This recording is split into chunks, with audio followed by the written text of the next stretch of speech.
Hi, I'm Ron Wixman, and I was a professor of Russian and East European Studies and Geography at the University of Oregon. This is the third talk I'm giving on the crisis in Ukraine. The first dealt with why Southeast Ukraine is so important to Russia and Ukraine. Its phenomenal mineral wealth is something that cannot be compromised. Ukraine cannot give it up.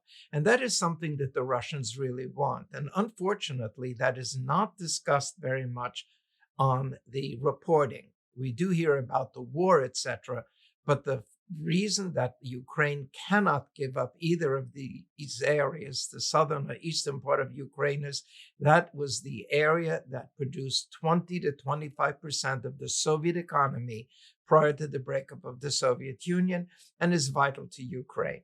The second talk I gave was on the formation of the Soviet Union and the important role played by Ukraine.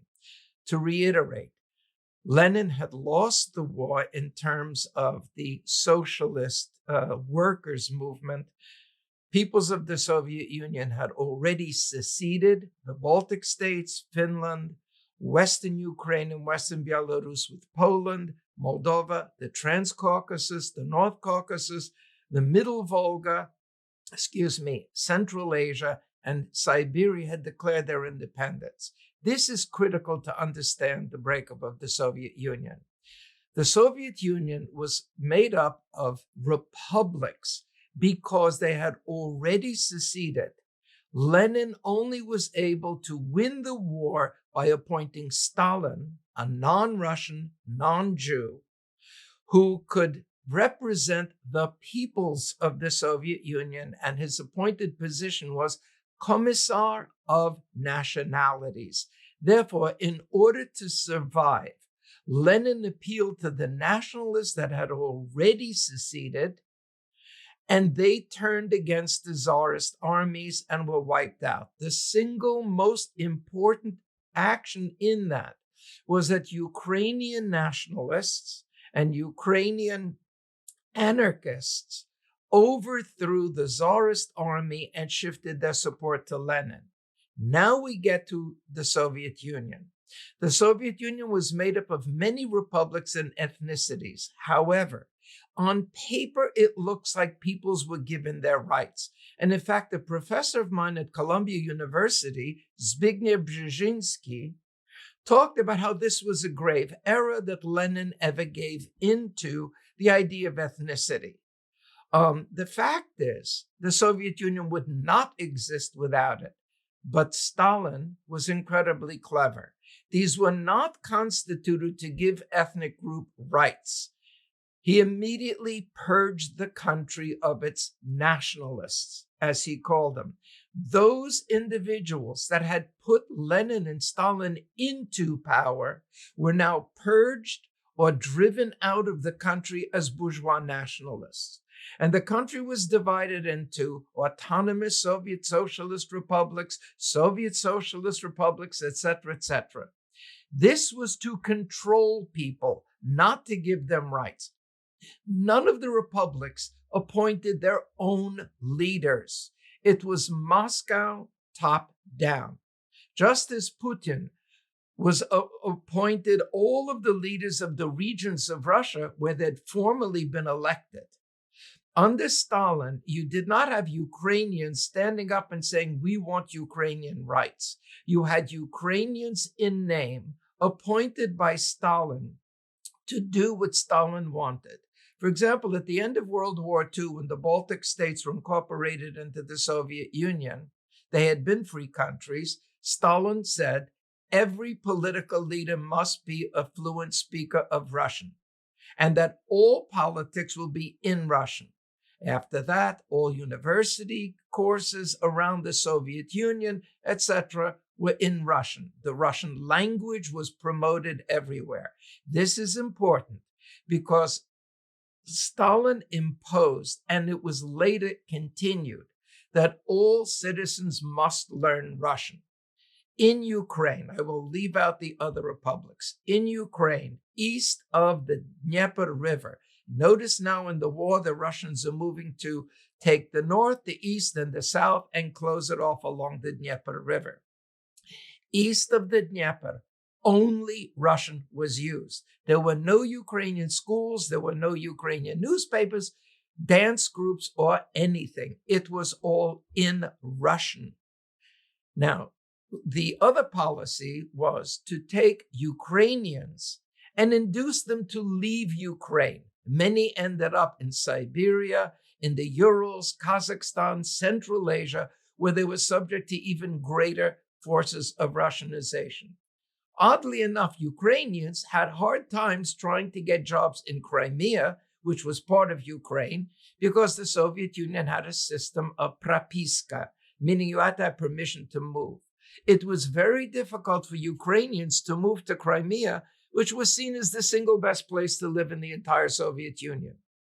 In eastern Ukraine, and I want to stress this, between 1950 and 1989, the census of 1950 and the census of 1989, Ukrainians in Ukraine increased by 8.6%.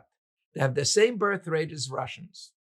In 1989, as I say, the Ukrainians had increased by 8.6. Ethnic Russians had increased by 62%. In other words, Russia kept pushing Russians into Ukraine at the same time that Ukrainians were being led out. Ukrainian language was simply treated as a peasant dialect of Russian. This infuriated Ukrainians. Now, Russians living in Ukraine have two identities, as does every other citizen. There's an ethnic identity, such as I'm a Russian, I'm a Ukrainian, I'm Tatar, I'm Jewish, I'm etc., which in the Soviet Union was official. But people identify with the place they live, and this is what I want to stress. Why did the Soviet Union fall apart? It had absolutely nothing to do with Ronald Reagan and outspending them. It had little to do with what happened in Afghanistan. It had to do with the fact that ethno-nationalism had taken off in Eastern Europe. Gorbachev was not willing to even attempt to smash them all. What happened was that not only did the ethnic group say, I've had enough of Moscow, but more importantly, the appointees by Moscow were now presented with, do I want to be in the second or third rung dictated to by Moscow what I do, or do I want to be in charge myself? So in other words, minister of anything is now saying, if in Ukraine is a free state, I'm minister of, not under Moscow, but I'm on top. So already at the higher levels, now look at Russians born in those areas, whether it's Uzbekistan or Estonia and so on. The immigrant, the Russian moving to Ukraine might say, I'm an ethnic Russian, etc. And the language issue was never a big issue in the past. Their children are now born in Ukraine, in other republics, and they identify with where they live. Their friends are from where they live. Their children, the grandchildren, are identifying as Ukrainian citizens, no matter what the ethnic origin is. So when the Soviet Union was breaking up and people were asked, in almost every single case, ethnic Russians living in the other republics voted overwhelmingly to be citizens of Estonia and Latvia and Ukraine. The idea that because they speak Russian, they want to identify with Putin and an oppressive government of Moscow, that was the issue. The issue was breaking with Moscow, and every republic saw that opportunity. And Lithuania was first. I won't go into the details of that, but in Ukraine, the overwhelming feeling of ethnic Russians, other than on Crimea, which was run by the Soviet Red Army. Crimea was not run really directly by Kiev, but it was run by the Russian military. And that's why it was so difficult for non-Russians to move there. Russians could come easily. I know a number of Ukrainians living in Crimea who made that point to me that they had special permission to go because of their jobs. So when the chance came, the overwhelming group of Russians and Russian speakers, because in Eastern Ukraine, most Ukrainians had lost the Ukrainian language and simply used Russian. Let me point out that in Ireland, and in Scotland, they all speak English. Does that mean that the Irish and the Scots really want to call themselves English and be part of England?